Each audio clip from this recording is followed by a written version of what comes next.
Jésus, Jésus, Jésus. Jésus, Jésus, Jésus, Jésus. La Rodemansika. Toi dont l'œuvre a été accomplie il y a 2000 ans. Il y a 2000 ans. Mais cependant, et pourtant, Jésus, cette œuvre est d'actualité dans nos vies. Cette œuvre est devenue le centre de nos vies. Aujourd'hui, pour nous qui vivions 21 siècles après, ton œuvre n'a pas expiré. Ton œuvre n'a pas périmé. Jésus, le nom que l'on cite depuis des siècles, mais dont l'efficacité est avérée jusqu'à ce jour. Oh Seigneur, ne continues-tu pas de guérir les malades? Ne continues pas de sauver les vies? Ne continues-tu pas, Seigneur, de transformer les existences au Inéma? Jésus, ne continues-tu pas, Seigneur, de bouleverser des nations, de bouleverser des villes entières? Jésus, n'es-tu pas l'objet de nos désirs, l'objet de nos cris les plus forts, l'objet de nos cris les plus profonds? Ah Jésus, n'es-tu pas, Seigneur, Dieu de grâce, celui à qui nous pensons de le réveil, c'est la dernière personne à qui nous pensons à nous coucher? Jésus, Jésus, Jésus. Et ce matin, Seigneur, nous célébrons ton nom.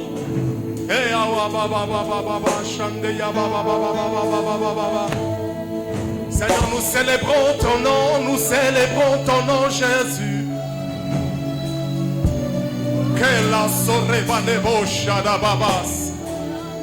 C'est vrai, mes yeux n'ont pas vu Jésus physiquement. C'est vrai, mes mains n'ont pas touché Jésus physiquement. Mes pieds ne m'ont pas porté en Israël, ne serait-ce que pour visiter la tombe de Jésus. Mais il est là dans nos cœurs. Il est là, il vit. Il est là aussi vrai. Plus réel que tout ce qui m'entoure. Plus vrai que tout ce que je peux voir. Alors, Père, elle a vina si payalof. Shalimalebo sabia keta. Mamo poke paike ke lo dene faira dadas. Amelebo si kapeyabo shadali kayama. Jésus, le nom que je cite, le nom que je récite, le nom que je cite, le nom que je répète, le nom que je dis, le nom que je prononce. Jésus, le nom qui est dans le refrain de mes cantiques. Jésus le matin, Jésus à midi, Jésus le soir, Jésus la nuit, Jésus pendant le sommeil, Jésus pendant l'éveil, Jésus quand ça marche, Jésus quand ça ne marche pas, Jésus quand c'est difficile, Jésus quand c'est bien, Jésus quand je suis dans la joie, Jésus quand je suis dans le deuil. Jésus, Jésus, Jésus. Jésus est le nom merveilleux. C'est par toi que nous sommes sauvés. C'est par toi que nous avons le secours de Dieu. Tu es la manifestation de la pleine déité de Dieu. Alléluia.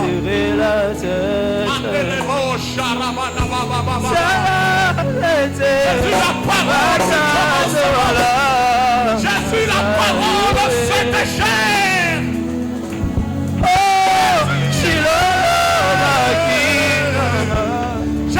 Jésus. Est-ce qu'il y a quelqu'un qui peut voir Jésus? Est-ce qu'il y a quelqu'un qui peut voir Jésus? Il est tellement là. Il y a quelqu'un qui veut toucher Jésus. Andiblo sifayake yabasharabadabos.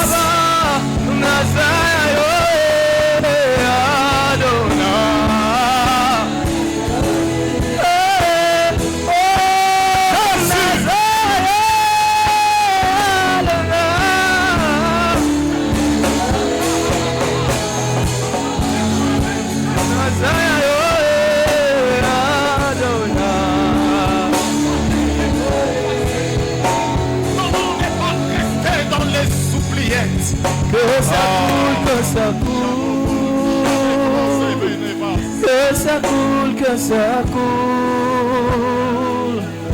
Que ça coule, que ça coule. Ici et maintenant, que ça coule en moi. Que ça coule, que ça coule. Que ça coule, que ça coule. Que ça coule, que ça coule.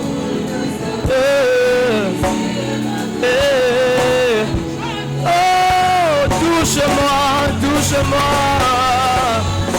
Ce matin, touche-moi. Ici maintenant, touche-moi.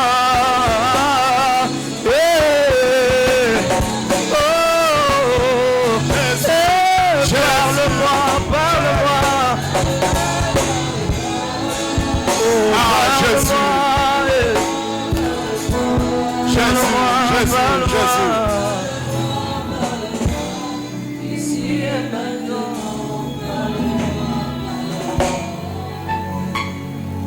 Que signifie le nom de Napoléon aujourd'hui? Que signifie le nom d'Hitler aujourd'hui? Que signifie le nom de Typotype aujourd'hui? Que signifie le nom de ces grands conquérants aujourd'hui? Rien du tout. Rien du tout. Le temps les a avalés. La mort les a fait disparaître.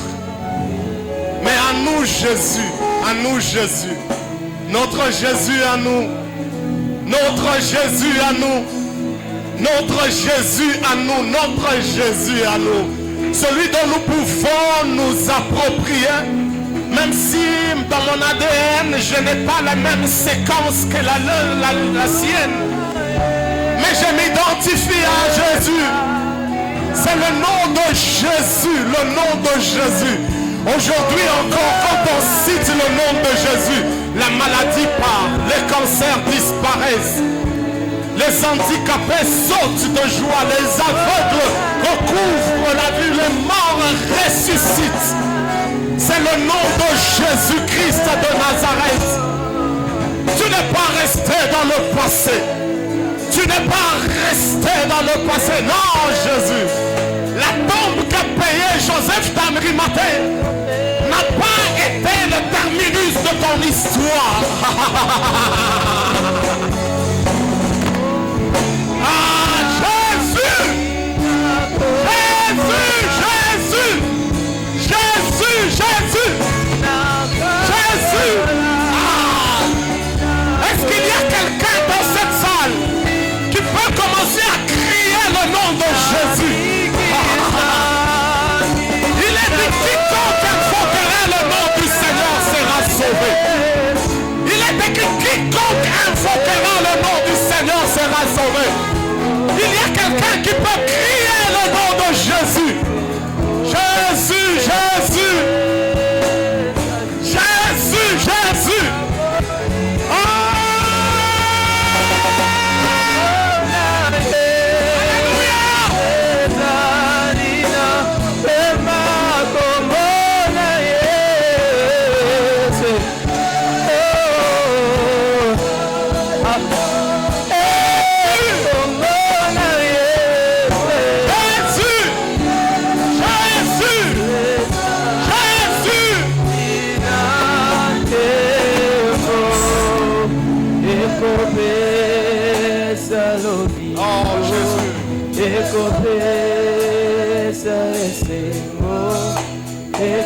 Oh Jésus.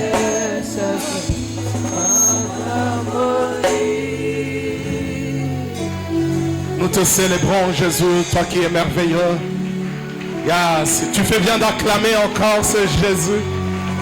Comme Lengi, comme Nguya, comme Makasi Eleki.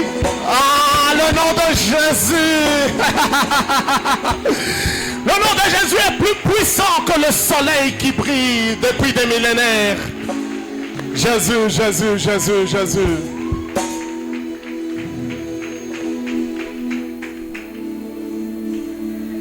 Seigneur, parle encore à nos cœurs ce matin. À moi le premier, ainsi qu'à tous. Amen. Nous vous saluons dans le précieux nom de notre Seigneur Jésus. Alléluia. Nous remercions donc le Seigneur qui, par sa grâce, nous a encore donné la force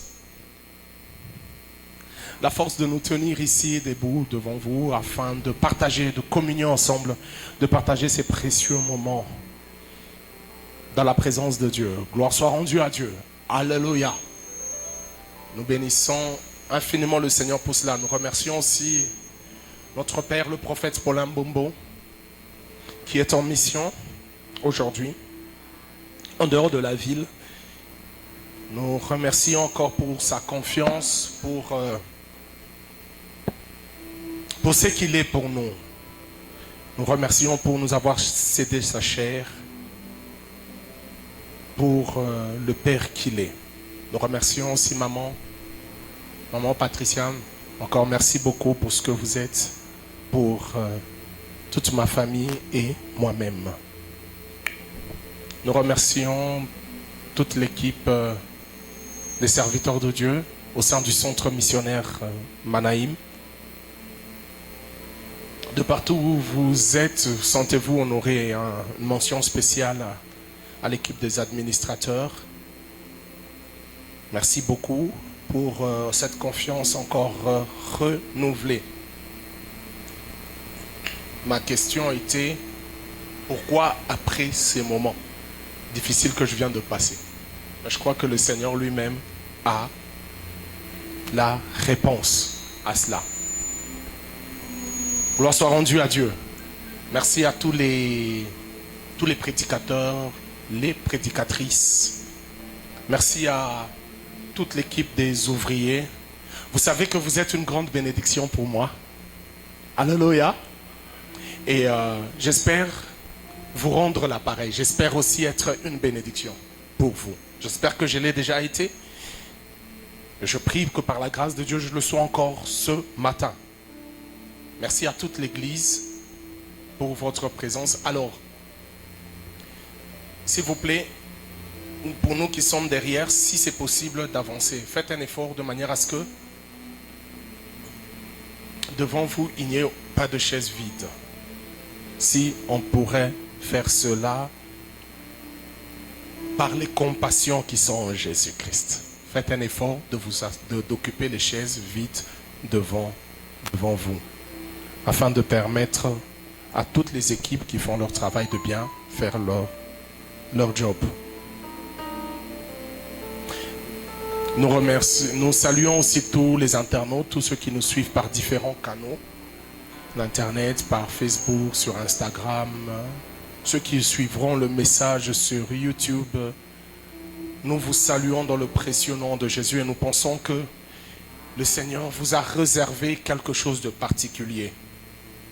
Alléluia. Alléluia. Est-ce que tu peux saluer la merveilleuse personne qui est à tes côtés? Voilà. Ok, tu fais bien. Je vois ceux qui saluent les uns et les autres, gauche, droite, derrière, devant. Gloire soit rendue à Dieu. Donnez-leur une salutation bien chaleureuse de ma part. Alors nous venons d'un moment très très bénissant, un moment de prière. 30 jours durant, nous avons été devant le Seigneur afin de partager des moments de prière, de temps dans le jeûne, dans la prière, dans des retraites, dans la consécration devant Dieu, afin de préparer cette année 2024 dans la présence de Dieu. Nous avons été là, nous avons cherché le Seigneur et Dieu n'a pas manqué de nous faire du bien. J'ai une première parole pour toi. Le Seigneur t'a écouté durant Beraka. Voilà. Ok. Je crois que tu ne l'as pas saisi. Mais le Seigneur, je te le dis avec assurance, Dieu t'a exaucé durant Beraka. Je vais te le dire vrai. Dieu a exaucé tes 12 requêtes, peut-être. Dieu a exaucé les prières exprimées par ta bouche, c'est vrai. Mais le Seigneur a aussi exaucé durant ce Beraka les intentions que tu avais. Celles qui étaient juste des pensées. Ah, alléluia. Alors laissez-moi vous dire une chose. Il y a une pensée qui a traversé ton esprit durant ce temps. Ça a été bref. Ça n'a pas retenu ton attention. Mais cette pensée-là a été exaucée de la part de Dieu. Nous ouvrons très rapidement d'abord nos Bibles. Nous allons faire quand même une bonne lecture. Pour ne pas dire une assez longue lecture. Nous sommes dans le livre de Luc. Le Nouveau Testament, qui est la deuxième partie de la Bible. Dans le livre de Luc. Luc au chapitre 24. Alors nous allons faire quand même une longue lecture. En sautant. Et puis nous allons arriver. Alors je crois que, étant donné qu'on a déjà repris avec notre régime normal, nous pouvons nous tenir debout afin d'honorer la parole de Dieu. Luc chapitre 24 à partir du 13e verset, je vais lire jusqu'au verset 27, je vais sauter 33 à 36, je vais sauter 44 à 45. Nous allons lire ensemble, allons-y, 1, 2, 3. Et voici, ce même jour, 2 disciples allaient à un village nommé Emmaüs, éloigné de Jérusalem de 60 stades. Et ils s'entretenaient de tout ce qui s'était passé. Pendant qu'ils parlaient et discutaient, Jésus s'approcha et fit route avec eux. Mais leurs yeux étaient empêchés de le reconnaître. Il leur dit, « De quoi vous entretenez-vous en marchant pour que vous soyez tout tristes ?» L'un d'eux, nommé Cléopas, lui répondit, « Es-tu le seul qui, séjournant en Jérusalem, ne sache pas ce qui est arrivé ces jours-ci » ? « Quoi ?» leur dit-il. Ils lui répondirent, « Ce qui est arrivé au sujet de Jésus de Nazareth, qui était un prophète puissant en œuvre et en parole devant Dieu et devant tout le peuple. Et comment les principaux sacrificateurs et nos magistrats l'ont livré pour le faire condamner à mort et l'ont crucifié. Nous espérions que ce serait lui qui délivrerait Israël, mais avec tout cela, voici le 3e jour que ces choses se sont passées. Il est vrai que quelques femmes d'entre nous nous ont fort étonnés, s'étant rendues de grand matin au sépulcre et n'ayant pas trouvé son corps, elles sont venues dire que des anges leur sont apparus et ont annoncé qu'il est vivant. Quelques-uns de ceux qui étaient avec nous sont allés au sépulcre et ils ont trouvé les choses comme les femmes l'avaient dit. Mais lui, ils ne l'ont point vu. Alors Jésus leur dit, ô hommes sans intelligence et dans le cœur et lents à croire tout ce qu'ont dit les prophètes, ne fallait-il pas que le Christ souffrit ces choses et qu'il entra dans sa gloire? Et commençant par Moïse et par tous les prophètes, il leur expliqua dans toutes les Écritures ce qui le concernait. 33. Se levant alors même, ils retournèrent à Jérusalem et ils trouvèrent les 11 et ceux qui étaient avec eux assemblés et disant, le Seigneur est réellement ressuscité. Il est apparu à Simon et ils racontèrent ce qui leur était arrivé en chemin et comment il l'avait reconnu au moment où il rompit le pain. Tandis qu'il parlait de la sorte, lui-même, c'est-à-dire Jésus, se présenta au milieu d'eux et leur dit, la paix soit avec vous. 44 et 45. Puis il leur dit, c'est là ce que je vous disais lorsque j'étais encore avec vous. Il fallait que s'accomplisse tout ce qui est écrit de moi dans la loi de Moïse, dans les prophètes et dans les psaumes. Alors il leur ouvrit l'esprit afin qu'ils comprissent les Écritures. Parole du Seigneur. Alors, comme cela avait été déjà annoncé depuis bien longtemps, durant la période de Beraka, après la période de Beraka, c'est-à-dire au mois de février, nous sommes en train d'exploiter un thème qui dit ceci, tout ce dont il est dit de lui dans la loi. Tout ce dont il est dit de lui dans la loi. Et nous comprenons d'emblée qu'il s'agit de Jésus.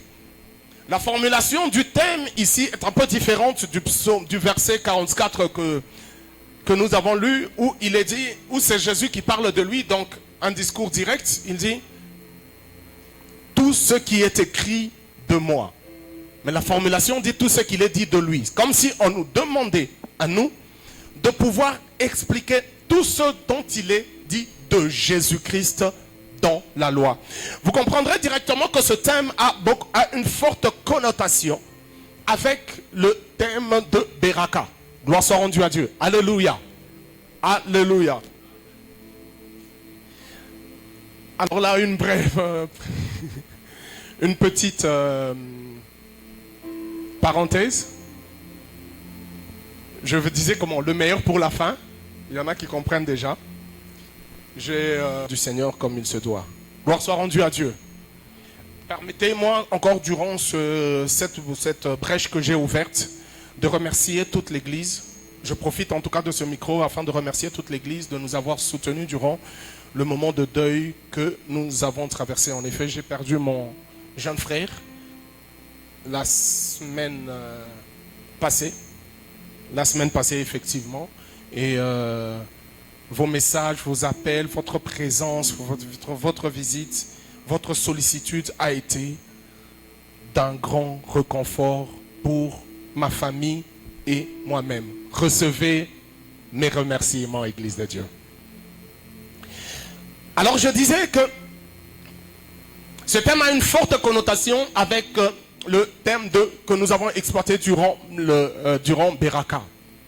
Durant Beraka. Et vous allez voir même qu'il a été repris par plus d'un serviteur de Dieu, par plus d'un prédicateur, ici du haut de cette chaire, comme un exemple, comme un appui à ce qui a été dit. À ce qui a été dit. Donc, mais durant ce thème, je crois que ce thème ici devient beaucoup plus circonspect, devient beaucoup plus restreint. Il retient Jésus-Christ dans ce qui est dit dans la loi. Dans ce qui est dit dans la loi. Moi j'ai aujourd'hui le privilège, d'introduire ce thème. Je crois que d'autres serviteurs de Dieu vont l'exploiter et entrer dans le vif du sujet.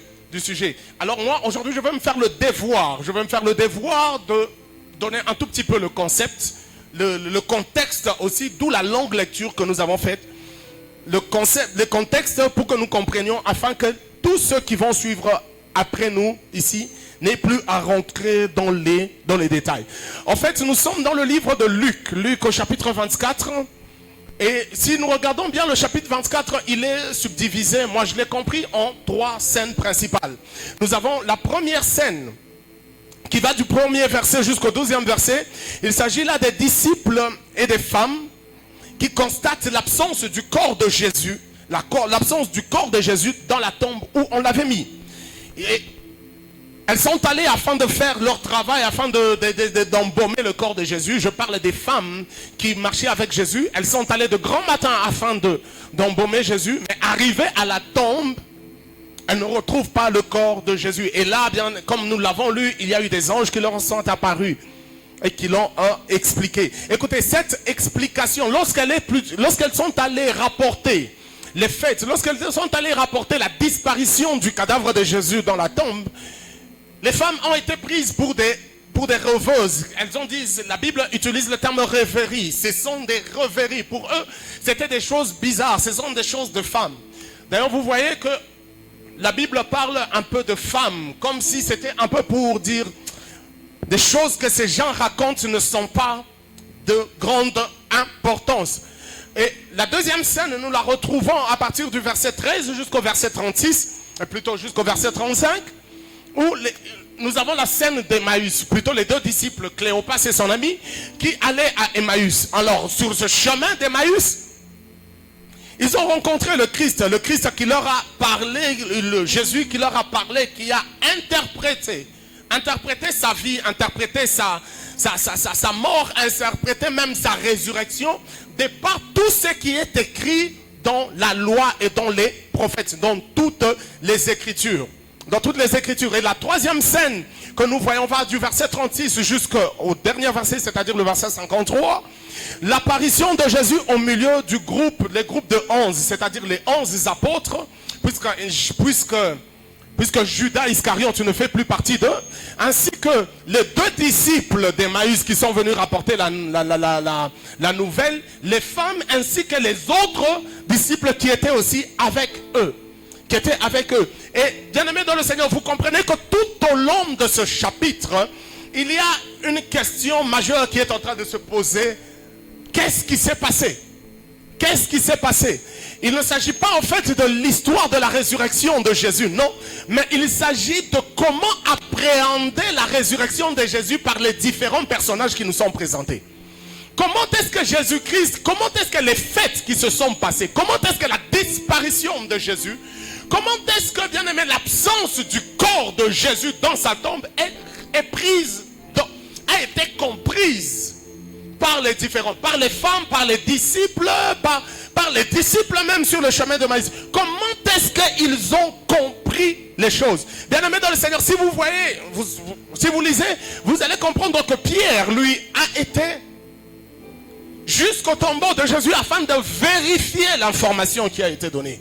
Mais Luc nous raconte une scène bizarre. Il nous dit qu'après être allé au tombeau, Pierre n'est même pas rentré parmi les 11, mais Pierre est rentré chez lui. Comme dit, pour dire, il ne savait pas que faire. Bien-aimé dans le Seigneur, la vie de Pierre, la vie de tous les disciples qui tournaient autour de Jésus, Lévi et les autres, était centré sur la personne de Christ. Et je vous l'avais expliqué ici une fois. Bien-aimé dans le Seigneur, ces gens espéraient que l'œuvre de Jésus-Christ allait se perpétuer, ou bien la présence de Jésus allait continuer d'une certaine manière. Par exemple, les disciples d'Emmaüs espéraient en fait que Jésus-Christ allait apporter une forme de victoire ou de délivrance politique en les délivrant de la domination des Romains. Alléluia. Alléluia.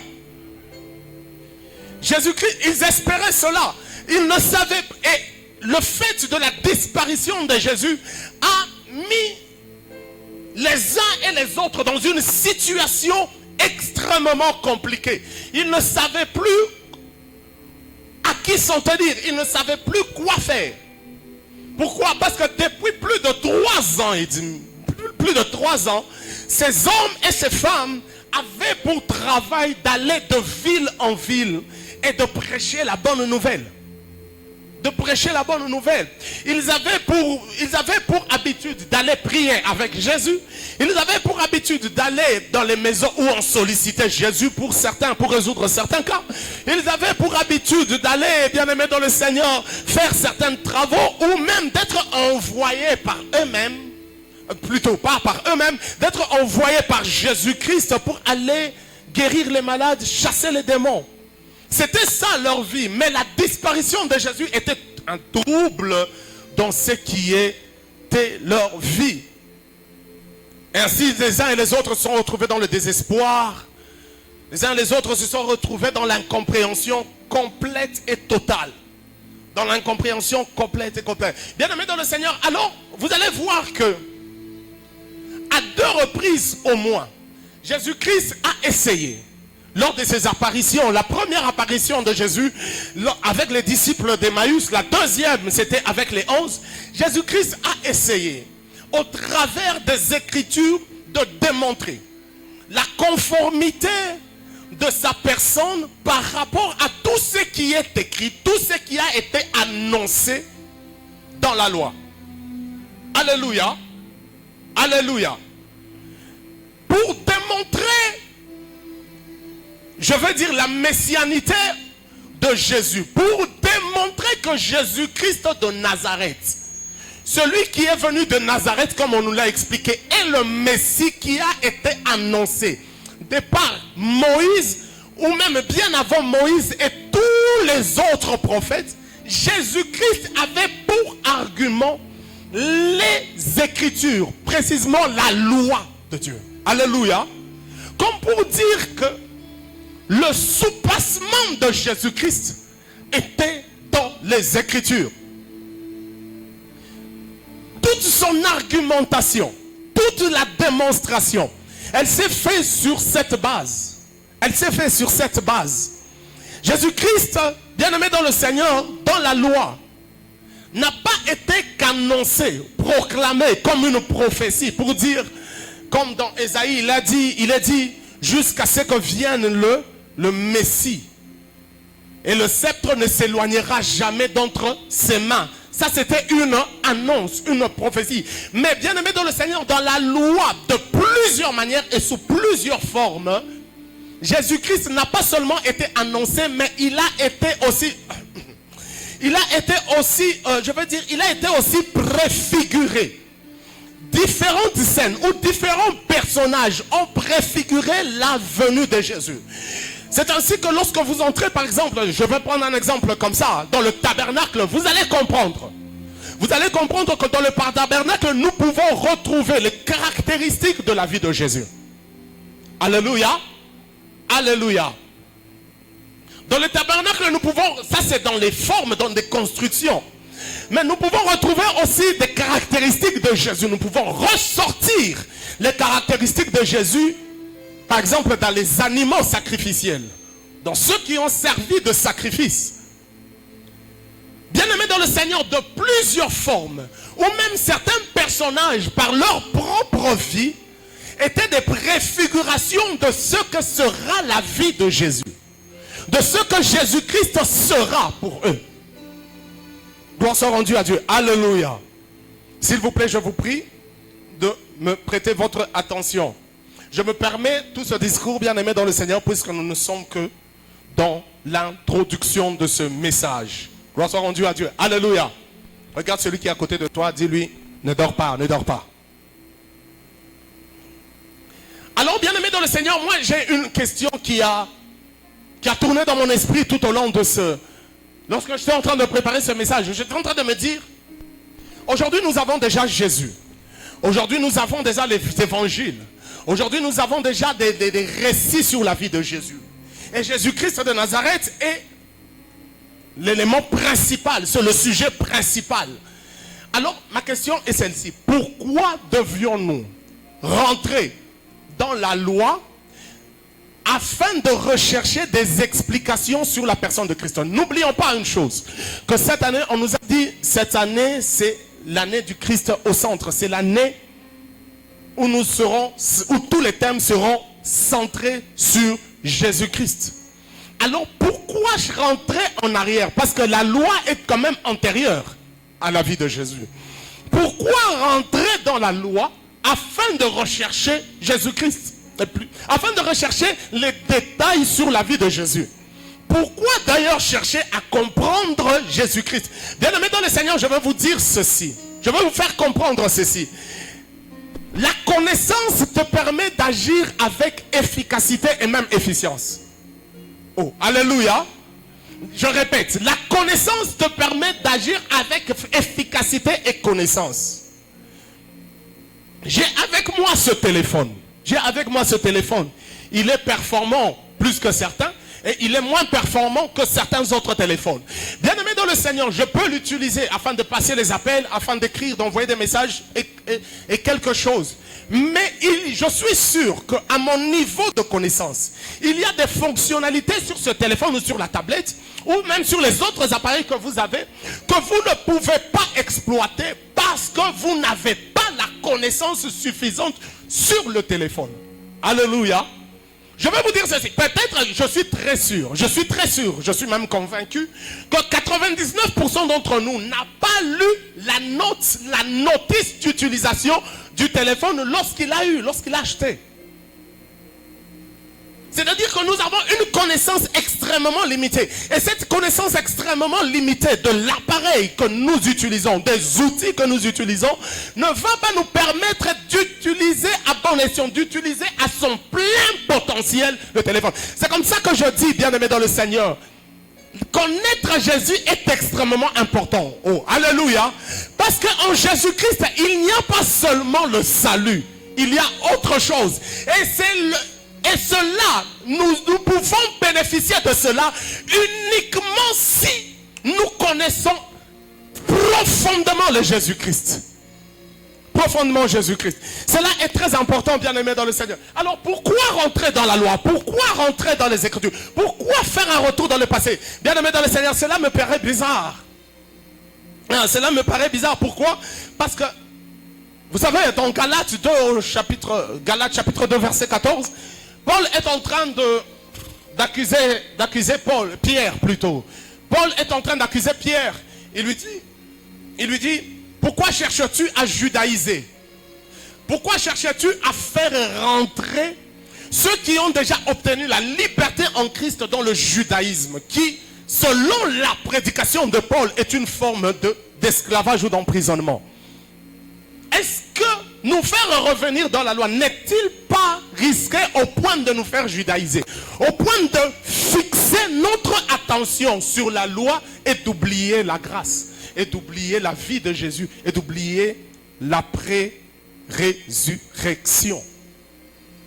Est-ce que cela n'est-il pas une forme de rétrogradation? Alors, bien-aimés dans le Seigneur, il y a deux choses que j'ai retenues à ce niveau afin de répondre à cette question. Il y a deux choses. Premièrement d'abord, il y a un principe dans la Bible. C'est le principe de la solution qui précède toujours le problème.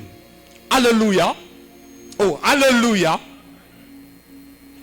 La solution selon Dieu et dans la manière de fonctionner de Dieu, et quand vous lisez la Bible, l'Église de Dieu, vous allez comprendre que la solution précède toujours le problème. Le Seigneur dans son plan, le Seigneur dans son arrangement, est celui qui prépare la solution au problème avant que le problème survienne. Lisez avec moi 1 Pierre, chapitre 1er, verset 19. Mais par le sang précieux de Jésus-Christ, comme d'un agneau sans défaut et sans tache, prédestiné avant la fondation du monde. Prédestiné quand? Avant la fondation du monde. L'agneau est la fonction sacrificielle de Jésus-Christ. Alléluia. Oh, alléluia. Le roi est la fonction plutôt le lion est la fonction royale de Jésus, tandis que l'agneau est la fonction sacrificielle. Quand on parle d'agneau, on parle de Jésus qui donne sa vie pour l'humanité. Et quand on parle du lion, on ne parle pas de quelqu'un qui se donne. Où avez-vous vu un lion qui se donne? Le lion est celui qui domine, est celui qui est fort. Bien-aimé dans le Seigneur, en parlant d'agneau ici, qui a été prédestiné avant la fondation du monde. C'est-à-dire qu'avant même la scène de Genèse 1, Jésus-Christ avait déjà revêtu, ou avait déjà été, permettez-moi cette expression, avait déjà été configuré de manière à ce que au moment où le péché apparaîtra, lui, il vienne comme le sauveur par son sacrifice. Bien aimé, le principe divin est celui de préparer la solution avant le problème. C'est comme ça que je veux dire ceci à l'église de Dieu. Ne t'en fais pas. Alléluia. Ne t'en fais pas. Ne t'en fais pas parce que, bien aimé dans le Seigneur, il y a déjà une solution au problème dans lequel tu es.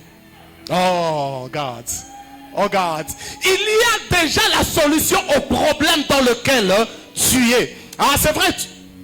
Écoute, le problème dans lequel tu es. J'allais donner un exemple, mais ça me fera trop mal. C'est encore trop frais. Mais je vais dire ceci. Le problème dans lequel tu es, cela est peut-être a été pris par surprise. Cela a été inattendu. Cela est arrivé sans que tu prépares. Tu t'es réveillé un bon matin et voilà telle ou telle autre situation s'est présentée. Cela peut te surprendre toi. Mais laissez-moi dire que le Seigneur qui arrange toutes choses, qui a la maîtrise de tous les paramètres qui orientent la vie sous le soleil, est celui qui a déjà prévu un plan. Oh my God, oh my God. Au point où il dit ceci dans les Écritures. S'il y a une tentation, Dieu qui est fidèle a déjà préparé. Le Seigneur est celui qui prépare. Il prépare à l'avance. Il prépare avant que tu arrives. Oh, alléluia. C'est comme ça que cette année 2024, lorsque tu es entré, il y a eu des défis qui ont été au devant de toi. Il y a des situations difficiles qui ont été au devant de toi. Il y a des questions auxquelles tu es en train de chercher des réponses. Mais laissez-moi dire ceci à quelqu'un. Laissez-moi dire ceci à ton voisin parce que c'est lui qui m'écoute. Bien aimé dans le Seigneur, il y a déjà une solution qui a été préparée d'avance. Oh my God, oh my God, oh my God, oh my God. C'est-à-dire quoi? Si cela est préparé d'avance, c'est-à-dire que tout ce qui vient après ce qui est préparé d'avance est un mensonge. C'est un mensonge. C'est une contre-vérité. C'est-à-dire quoi si c'est préparé d'avance? Si c'est préparé d'avance, cette solution ou cette situation est érigée en principe ou en norme, est érigée en loi. Oh, alléluia. Dans la Bible, il a dit ceci, au commencement, il n'en était pas ainsi. Pourquoi on nous dit au commencement, il n'en était pas ainsi? Pourquoi? Parce que ce qui a été fait au commencement, au début, avant, et ce qui doit être, si la situation présente est différente de ce qui est au commencement, cette situation-là est anormale. Et Jésus-Christ est celui qui a la solution à cette situation. Est-ce qu'il y a quelqu'un qui me comprend? Est-ce qu'il y a quelqu'un qui me comprend? Est-ce qu'il y a quelqu'un qui sait que la stérilité dans laquelle il est, il y a déjà une solution? Est-ce qu'il y a quelqu'un qui sait que le chômage dans lequel il est, il y a déjà une solution? Est-ce qu'il y a quelqu'un qui sait que, bien aimé, les challenges, les défis, les complications dans lesquelles il est a déjà une solution? Est-ce qu'il y a quelqu'un, oh my God, oh my God, oh my God, est-ce qu'il y a quelqu'un qui sait que ce qu'il n'a pas encore reçu, qu'il attend, a déjà une solution? Oh my God, est-ce qu'il y a quelqu'un qui sait que ça, la réponse à ces 12 requêtes a précédé la rédaction des 12 requêtes même? C'est-à-dire que le jour où toi tu t'es mis à table afin d'écrire, Seigneur, j'ai besoin de ceci. Cette année je voudrais ceci. Avant que toi tu te sois assis sur ta table pour écrire, pour exprimer cette requête, déjà depuis l'éternité, my God, my God, my God, ce qui est bien, c'est que c'est avant la fondation du monde. Si cela vient après la fondation du monde, cela peut connaître un biais. Cette solution peut avoir des erreurs dans son code source. Mais bien aimé dans le Seigneur, si cela vient avant la fondation du monde, c'est-à-dire que tout est préparé. La situation difficile dans laquelle tu es est un mensonge. Dis avec moi, mensonge. Oh my God, je ne sens pas quelqu'un déterminé. Est un mensonge. Oui, bien aimé dans le Seigneur. Cela est un premier principe. C'est comme ça que l'agneau de Dieu. C'est comme ça que, bien aimé dans le Seigneur, pour maintenant lier cela à la question.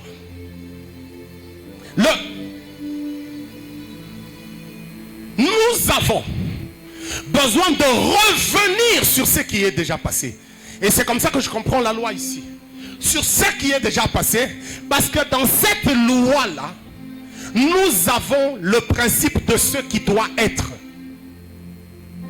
Le principe de ce qui doit être.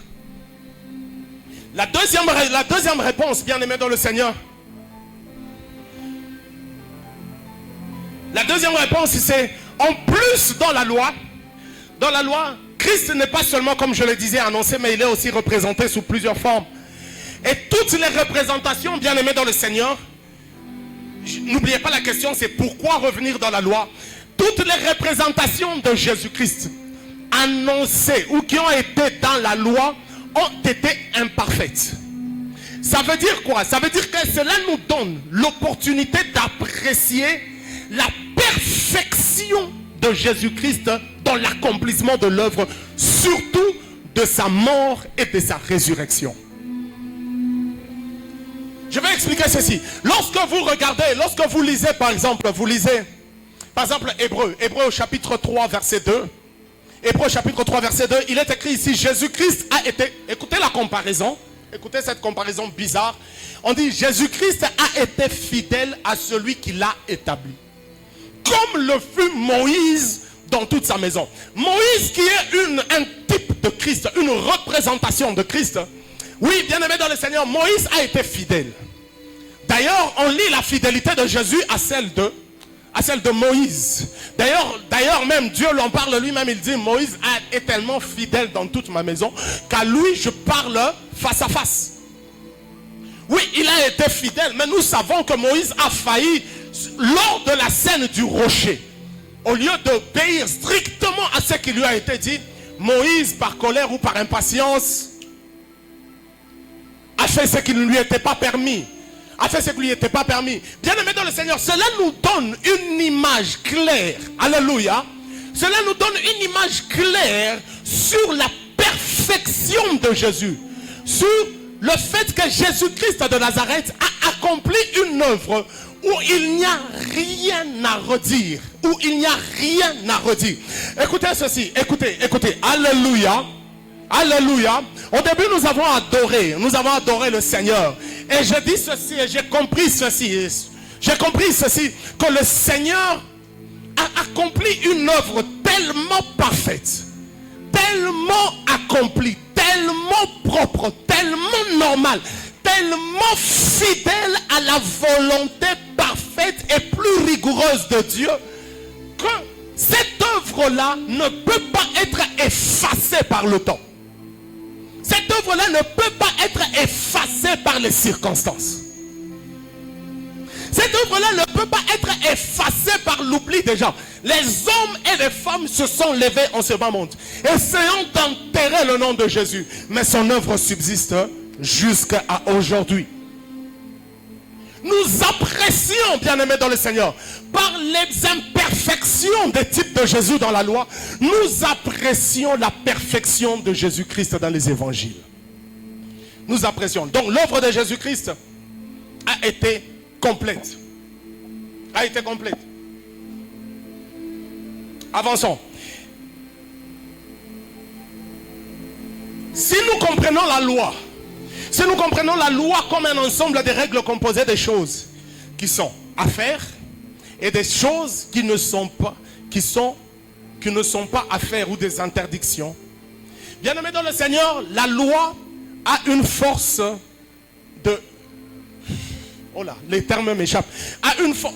s'impose à tous. Voilà, je peux le dire comme ça. La loi s'impose à tous.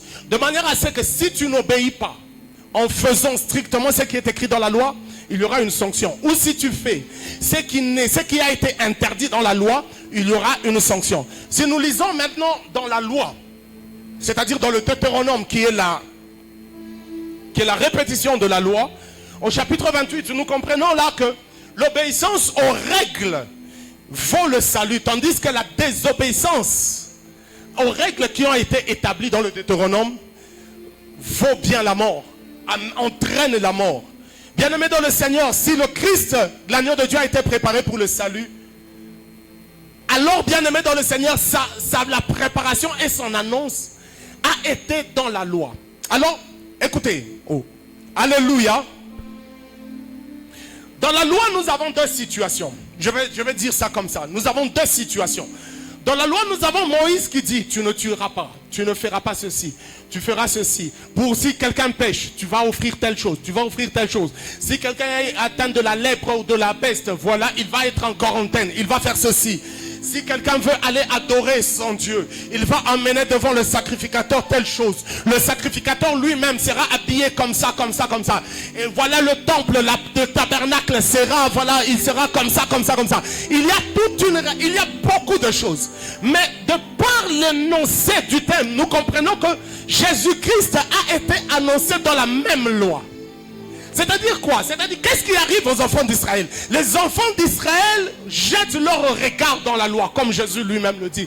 Ils sondent les Écritures, ils regardent la loi. Et lorsqu'ils sondent les Écritures, en sondant les Écritures, ils lisent des choses qu'il y a à faire et des choses qu'il n'y a pas à faire. Par exemple, le respect du sabbat. Oh, alléluia! Le respect du sabbat. Jésus-Christ, plutôt les Juifs trouvent dans la loi des choses à ne pas faire. Et étant donné que la nature humaine n'est pas apte à obéir complètement à toute la loi, comme la nature humaine n'est pas préparée à obéir à toute la loi, vous le savez que si tu branches, ne serait-ce que sur une seule loi, toutes tes obéissances sont transformées en désobéissance. Bien-aimés dans le Seigneur, si eux, ils lisent la loi, ils trouvent dans la loi des choses à ne pas faire. Ils trouvent dans la loi des traditions humaines. Ils trouvent dans la loi des choses bizarres qui deviennent ce que Jésus a appelé un joug lourd et pesant. Un joug lourd et pesant que les enseignants de la loi imposent sur le peuple de Dieu. Imposent sur le peuple de Dieu. Et tandis que dans la même loi, Jésus dit ceci. Il dit ceci lors d'un échange avec les Juifs, les pharisiens, je pense précisément. Il dit ceci, mais c'est de Moïse. Si vous dites que vous procédez de Moïse, si vous dites que, je paraphrase, si vous dites que vous lisez Moïse, si vous dites que vous obéissez à Moïse, mais c'est Moïse qui parle de moi. Comment se fait-il que ces gens-là lisent la loi mais ne trouvent pas Jésus dans la loi, tandis que les arguments principaux qui démontrent la messianité de Jésus est dans la loi? Il suffisait que les lecteurs de la loi comparent la vie de Jésus à ce qui est écrit dans la loi, ils allaient être éclairés. Mais non, ils ne trouvent pas la loi. Tandis que, bien aimé, et plutôt, ils ne trouvent pas le Christ dans la loi. Ils ne trouvent que des règles et des normes qui ne leur permettent pas de s'en sortir. Parce que dans tout l'Ancien Testament, dans toute la loi, il n'y a pas eu de salut. Il n'y a pas eu de salut. Alors, bien aimé dans le Seigneur, Dieu soit loué. Alléluia. Dieu soit loué. Dieu soit loué parce que dans la loi même et dans l'étude de la loi, certains personnages ont pu trouver la voie afin d'en sortir. On peut trouver la voie afin d'obtenir le salut. Nous sommes d'accord sur une chose. La loi ne procure pas le salut. La loi ne donne pas la vie. La loi est divine, comme dit une Galate. La loi, elle est même parfaite, puisqu'elle procède du Seigneur lui-même. Mais bien aimé dans le Seigneur, la loi n'est pas adaptée à l'homme pécheur, l'homme animal. Et l'homme, puisque l'homme ne peut pas obéir complètement à ce que dit la loi, à ce que dit tous les prescrits, à ce que dit tout l'ensemble de tout ce qui est dit, de tout ce qui est prescrit. Non. Bien aimé dans le Seigneur, qu'est-ce qui se passe? Quand nous lisons Colossiens au chapitre 2, verset 17, il est écrit ceci. C'était l'ombre des choses à venir. Mais le corps est en Christ. On considère ici la loi comme étant l'ombre des choses à venir. Mais le corps est en Christ. Bien-aimés dans le Seigneur, faites vous-même l'étude. Regardez, comme on dit, la nature elle-même ne vous enseigne-t-elle pas? Quand vous regardez, vous observez, bien-aimés dans le Seigneur, vous observez votre ombre. Ici, les lumières sont faites de manière à ne pas produire d'ombre. Mais si vous allez sous une lumière qui produit l'ombre, vous allez remarquer que l'ombre peut vous donner juste la silhouette. Alléluia. Quand tu regardes ton ombre, bien-aimé dans le Seigneur, ou tu observes l'ombre de quelqu'un, tu peux peut-être reconnaître l'ombre de quelqu'un à cause du chapeau, de la casquette qu'il a l'habitude de mettre, ou à cause de la taille, ou à cause de la silhouette, peut-être, mais c'est difficile. Mais tu ne sauras pas décrire à partir de l'ombre quelle est la forme du nez, par exemple. Tu ne sauras pas décrire à partir de l'ombre, bien-aimé, quel est le teint de la personne. Peut-être. Tu ne sauras pas décrire à partir de l'ombre, bien-aimé dans le Seigneur, certains détails relatifs à la personne dont l'ombre est projetée. Mais qu'est-ce qu'il faut faire? Il faut regarder au corps. Il faut regarder à l'objet qui est frappé par la lumière de Dieu, par la lumière, afin de voir les détails. Et l'Ancien Testament est effectivement l'ombre des choses, tandis que le corps véritable est en Jésus-Christ. Le corps véritable est en Jésus-Christ. Bien-aimé dans le Seigneur, lorsque nous lisons le livre d'Hébreux, et là j'aimerais bien qu'on l'en lise. Gloire soit rendue à Dieu. Alléluia.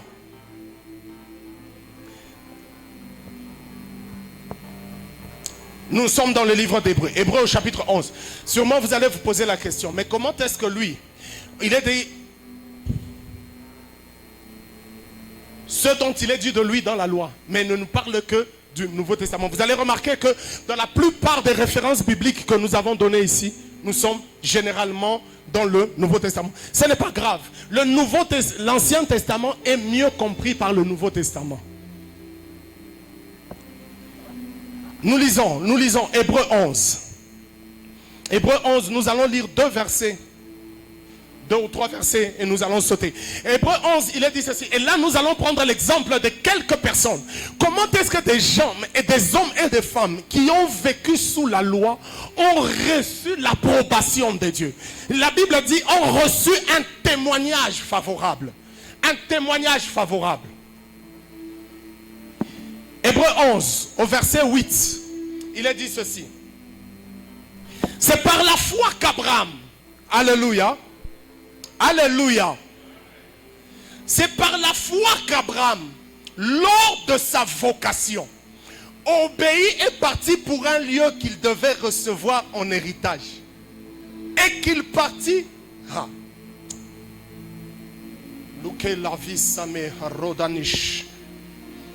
Upgrade now, please. Je vais répéter ce verset. C'est par la foi qu'Abraham, lors de sa vocation,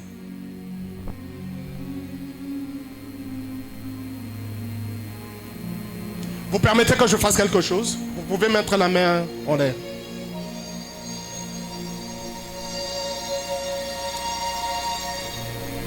Dites avec moi, Seigneur Jésus.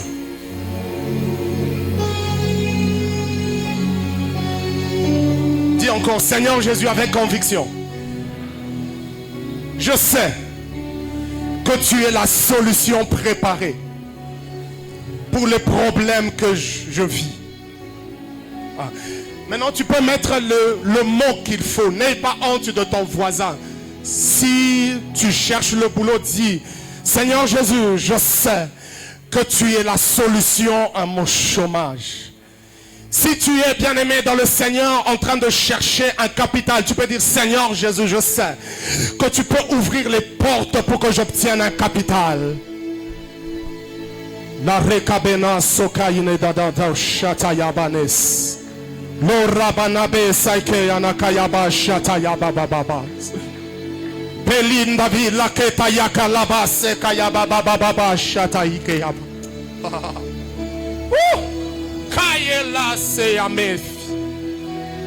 Seigneur Jésus, je sais que tu es la consolation. Je sais.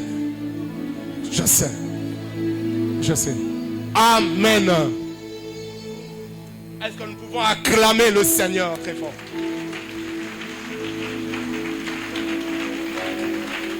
Reprenons la lecture. Hébreux chapitre 11, verset 8. C'est par la foi qu'Abraham, lors de sa vocation, obéit et partit pour un lieu qu'il devait recevoir en héritage. Et qu'il partit sans savoir où il allait. Bien-aimé dans le Seigneur, on nous parle d'Abraham ici. Abraham, lorsqu'on nous parle de lui lors de sa vocation, Abraham a aux environs de 75 ans. Alléluia. Alléluia. 75 ans, Abraham, c'est une grande personne avec des responsabilités. C'est un personnage illustre au sein de sa génération et dans sa famille. Dans sa société, bien-aimé dans le Seigneur, les hommes comptent sur Abraham. Abraham a femme, mais n'a pas enfant.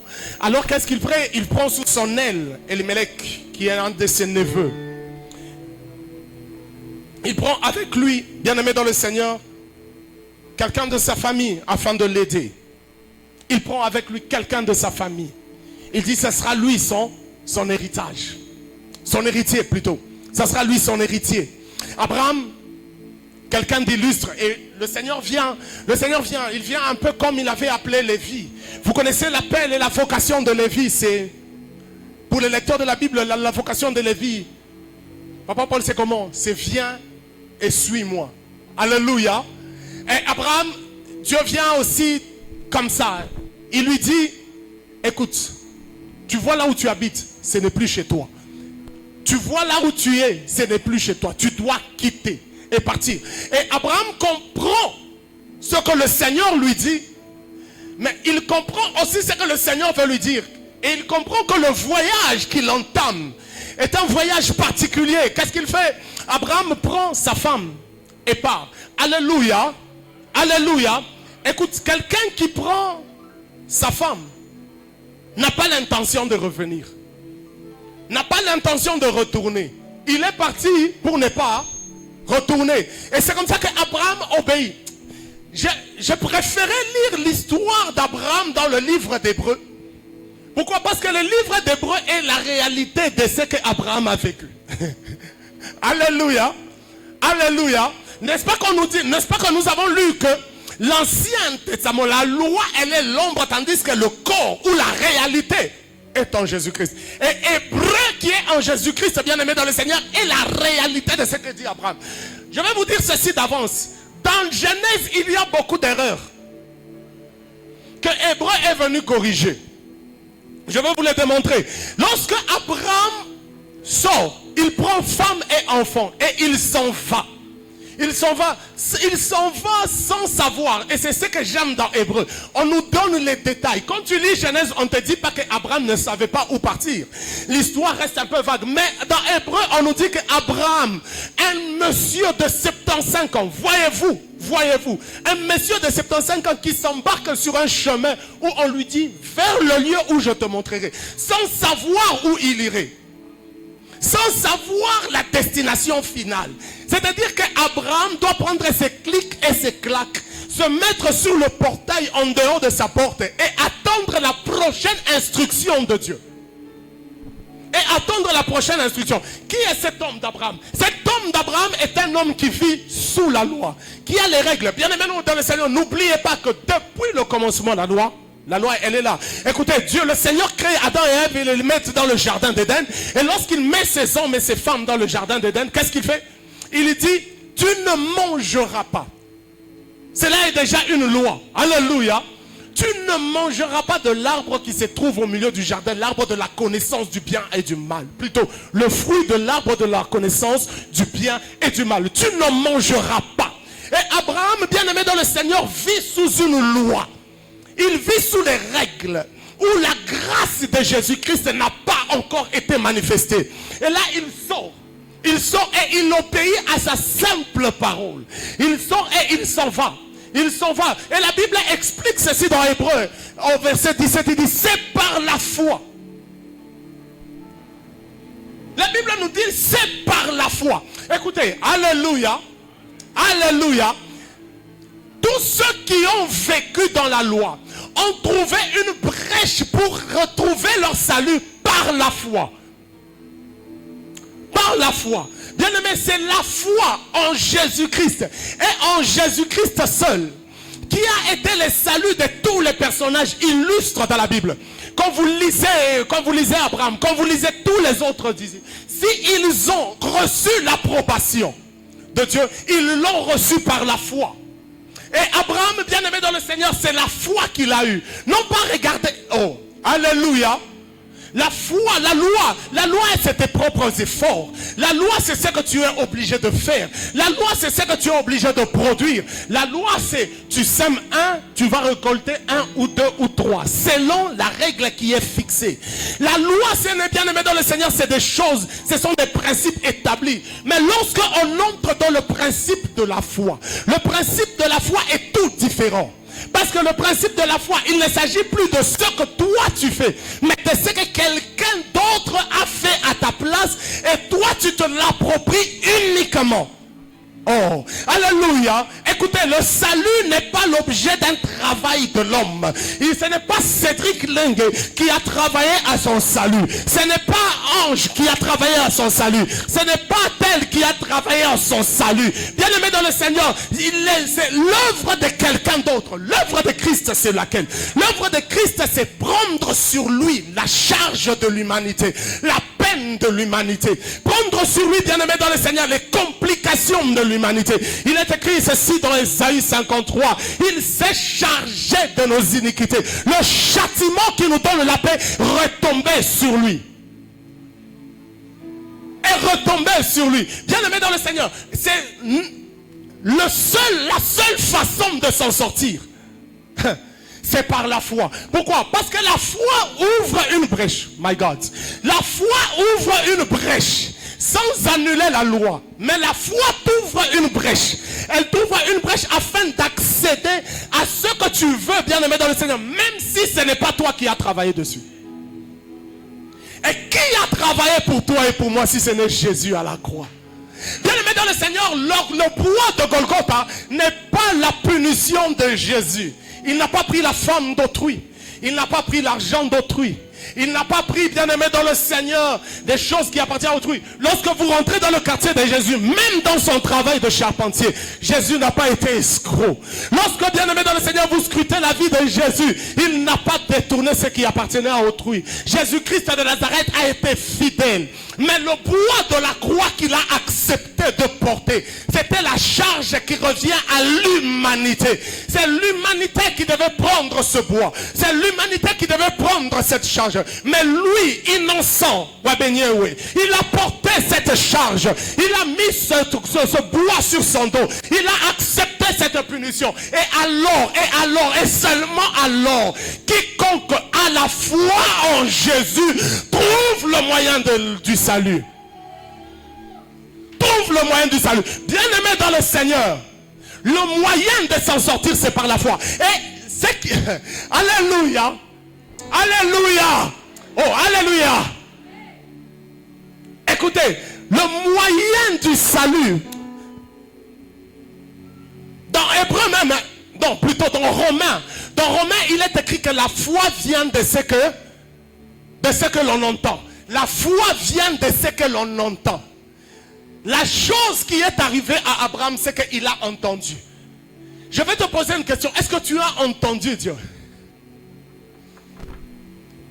Est-ce que tu as entendu Dieu? Qu'est-ce que le Seigneur t'a dit? Qu'est-ce que le Seigneur t'a dit à toi, mon frère, particulièrement? Qu'est-ce que le Seigneur... Oh, quelle est la parole qui te conduit lorsque tu te réveilles? Il y a quelque chose de bizarre qui est en train de se passer maintenant. Soyez connectés. Qu'est-ce que le Seigneur t'a dit? Qu'est-ce que le Seigneur t'a dit à toi? Abraham, lorsqu'il se réveille, il sort, il part. Sarah, en bonne femme, elle lui pose la question. Bon, maintenant là-bas, mon Seigneur, parce qu'elle l'appelait mon Seigneur, on va où? Abraham regarde et lui dit, nous partons seulement. Le Seigneur nous dit. Nous partons seulement, le Seigneur va nous conduire. Nous partons seulement, le Seigneur va nous inspirer.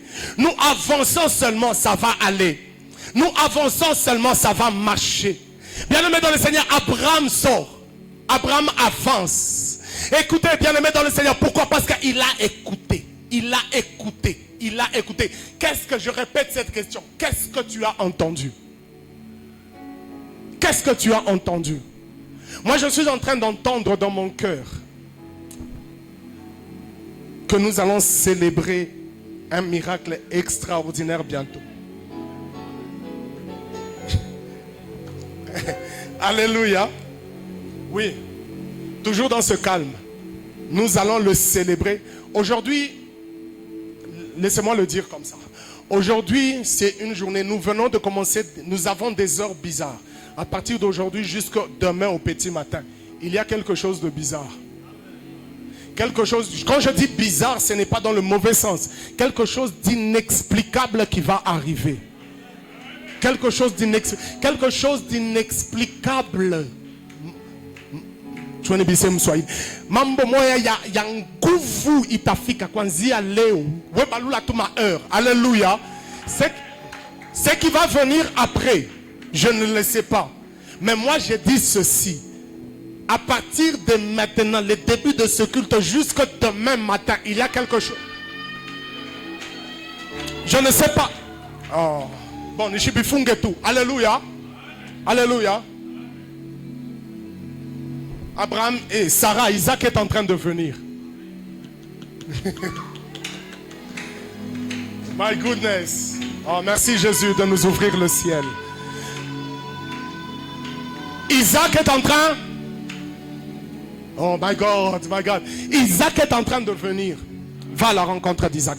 Vas-y, va à la rencontre d'Isaac. Oh, va à la rencontre d'Isaac. Je dis, va à la rencontre d'Isaac. Hein? Je le dis jusqu'à ce que ce poids quitte mon cœur. Va à la rencontre d'Isaac. Ah. Bon, moi quand je parle, on ne m'écoute pas. Dis à ton voisin, va à la rencontre d'Isaac.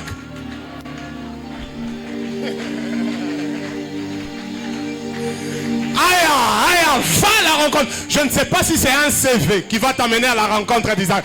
Je ne sais pas si c'est un appel téléphonique qui va t'amener à la rencontre d'Isaac. Mais je dis ceci, va à la rencontre d'Isaac. Oui, va à la rencontre d'Isaac. Bien-aimé dans le Seigneur, Abraham a écouté. Et Abraham est parti. Il a écouté le Seigneur. Dieu lui a dit, quitte. Pars de ce lieu-là. Vas-y, avance. Bien-aimé dans le Seigneur, avance sur la voie que le Seigneur a tracée pour toi. Avance sur le chemin que le Seigneur a tracé pour toi.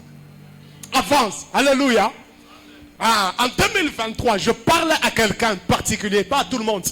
En 2023, tu as pris la décision même de... Tu as pris la décision sur d'autres chemins. Tu as pris même des décisions de peut-être d'autres orientations. Tu as dit que bon, maintenant je vais faire ceci, je vais faire cela, je vais faire ceci. Parce que telle ou telle autre chose n'a pas marché. C'est ton choix. C'est ton choix. Mais moi, ce que je vais te dire, va sur le chemin que Dieu a tracé pour toi.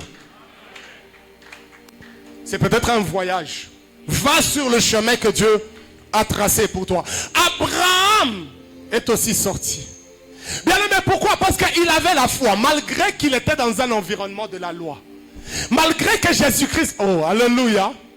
Pour les gens qui s'approchent de Dieu, la foi les amène dans des situations anachroniques. C'est-à-dire quoi?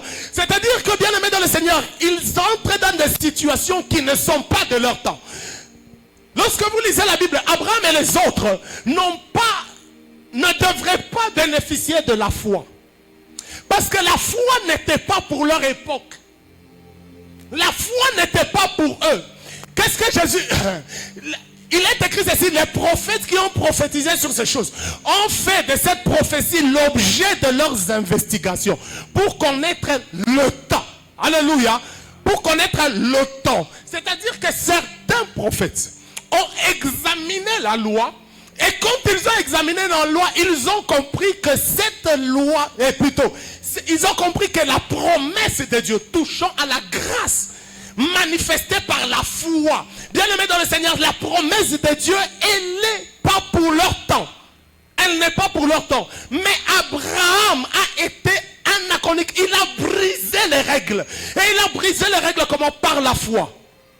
Par la foi. Il y a quelqu'un aujourd'hui qui doit faire un pas. Le prochain pas de ta vie doit être le pas de la foi. Le prochain pas de ta vie doit être le pas de ta foi. Écoute, tous les jours tu vas au cours. Mais demain matin, réveille-toi en allant au cours, en ayant dans ton sac la foi. Oh my God.